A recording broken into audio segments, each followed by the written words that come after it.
Hello team, welcome to quarter one report of 2025 for Tyranny. It's not going to be a very long one this time, or shorter than others this time. Haven't really done much. I've been addicted to World of Warcraft. So anyway, here's the numbers. Get right into it. We have 179 sales, 78 other kind of activations, still 3 only returned, and 124 lifetime users. Not too many changes. You can see the span here from last report to this report. I have it here from January 20th to April 6th, which is today as I'm recording it. We had 9 sales and two like just key activations. I'm not sure from where, probably from like the key mailer part. Made $47 before anything else and gained 19 wish lists. This is where the sales happened. This was a spring sale. We got 3, I think these were sales too. These are just weekly sales I set up, and this was a spring sale, which was I sold 3 copies. But like on the first day, I actually lost 4 wish lists without selling anything because it's just a reminder. When you put it on sale, it reminds people, it sends them an email like, hey, you have this game on your wish list. It's like, oh, I guess I better delete that. And then randomly got a sale yesterday and a sale before that without it being on sale, which is weird because that never really happens. I think I've seen it happen once or twice over the whole period of the game being on Steam. So yeah, those are the numbers. Nothing to write home about, but still moving forward. And we'll go over the Steam page. What's going on there? Nothing new. I haven't updated anything on the Steam page, but I did get a new review. Thank you, Flair, for a review. And he's been like not just a review, but been on Discord and giving suggestions and a lot of bug reports, very many bug reports and just suggestions, ideas, and it was awesome. Gave me a lot of motivation. Not enough motivation to break the WoW addiction, but enough to take some breaks to get some stuff done instead of just rotting away. So thank you, Flair. That not only that he gave me a review, he also wrote an actual guide um, to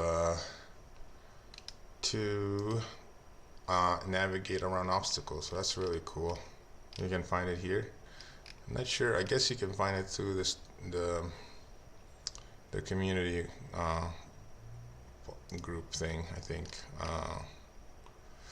Steam community, whatever it's called. It's up community hub right here. I think you can find it through here. You can find it through guides once that's gone. Once that thing is gone. So here you go. I'd implement range navigation by Flare. I thought I rated it 5, but maybe it needs more ratings. So that's pretty cool. Thank you, Flare. So yeah, if you want to have your ideas and your suggestions heard, this is a good time. While the player base is small, you got my personal attention. So yeah, thank you again. So yeah, we're like halfway to 10 reviews, which will make Steam think that it's a real game and all that. Also, Flare went really hard and actually got this achievement, 100 stars, first one to do it. And this is not a fake one. Somebody faked this one because nobody won in our tournament before. But Flare is the first one to get 100 stars. You can see 0.8%. And you can actually just derive how many people are playing just from that. 1 out of X equals 0.8, or I don't know, 0.01 out of X. No, I don't know, whatever. It's math. So yeah, nothing else really exciting about that. And let's just go. I'll do a social updates too, but just minor increases. I think I had like 1 extra YouTube sub, 1 extra Reddit user, and 1 extra Discord member from last time. I'll just post those in a discussion so I can just keep track of that easier, like the changes, drops, and the increases of that. Let's just go over the changes since last time to the actual game. Alright, here we go. Here's the game. This is running off the Steam client. This is not local version anymore, so I'll just fire it up. I'll just go over these as I see them here. So this is add an option to rename parts in the code section. So before you could rename parts here in the build section right here, rename, but now you can also do it here, rename right here. Added options for chips for to move their like order. So if you right click this one, you can, and you say move, make first, it will switch it to being first. You can do it more if there's more, you know. Yeah, this so once you like, you can see like if you name them, then they're like, then you can actually tell them apart better. But if you have like 1 and 2 and you move this one to the front, it's hard to tell. It did move to the front, but they're always just going to be 1 and 2 because they're not named.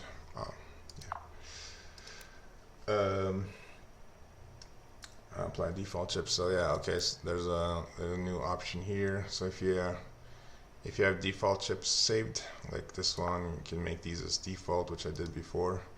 Now instead of having the default chips only apply when you add the part, if you already had the part added, you can just go ahead and apply the default chips here. That's new. So these will be the default chips here. We added a battle summary window. So if you go to a battle that requires some sort of a special condition, let's see. This one is these are like obvious ones. This one would be one. This one would be one too. Guess we could probably like simulate this one. I don't think I have any missiles, so it'll just be 0, but I'll just show you what it's like. It's like this is right here. Oh, I got 1 missile hit. I might have missiles underneath. Yeah, I have missiles underneath, so that makes sense. I was like, what? Where did I get 1? So only hit 1. So you can kind of like, if you have an objective, this will show you the progress for it. It'll be good for like checking if you're getting close or not. So it's not 5+, so you wouldn't get it. I've had it earlier, but yeah, this applies to all current levels and objectives, and it will obviously be a feature going forward as well. Okay, and then there's this the ability to arrange chips in the templates in the template manager here. If you like manage your templates that you have, so you have this templates here. You can this is a new right here. Move up and down in the list. So this one just move up. You'll go forward and down and so on. You can just arrange them as you please, just in case you have ones that you like to use more often and stuff like that. A lot of these were Flair suggestions. Thank you, Flair.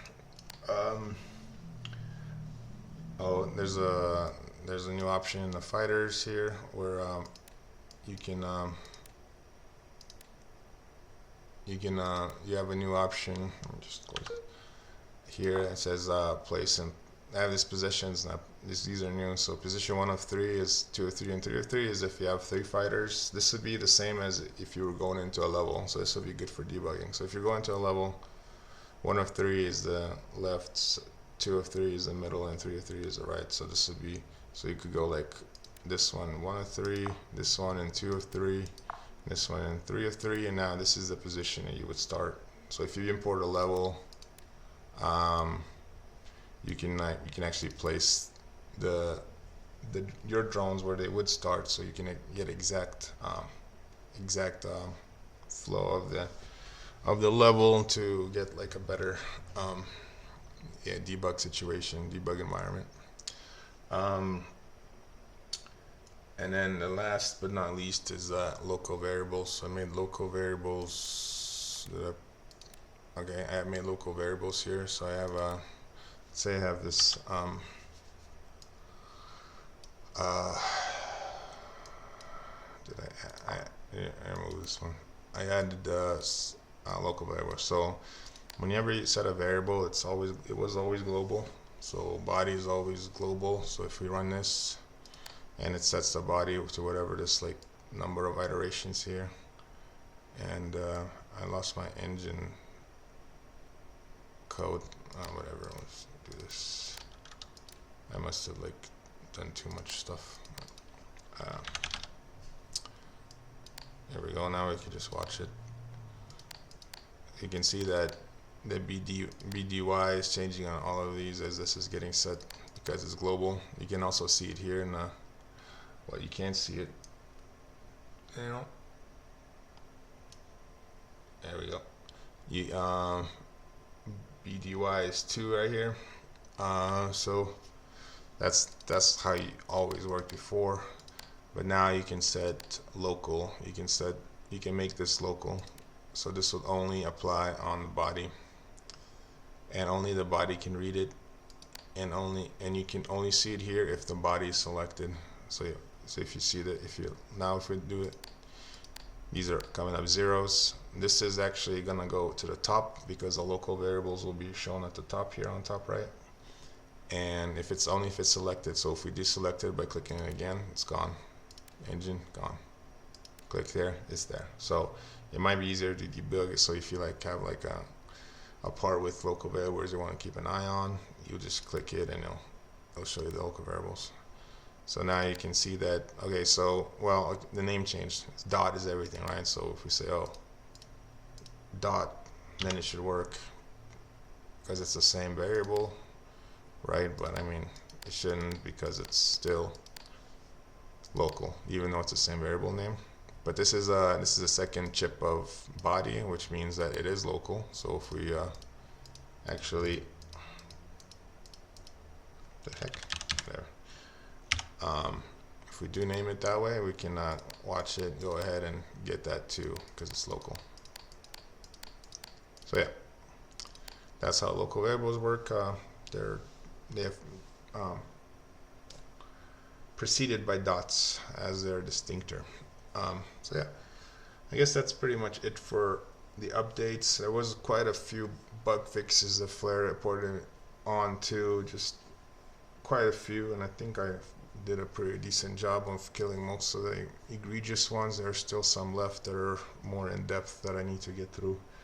There's something wrong with some kind of with chip duplication and stuff like that, so I'll get to it.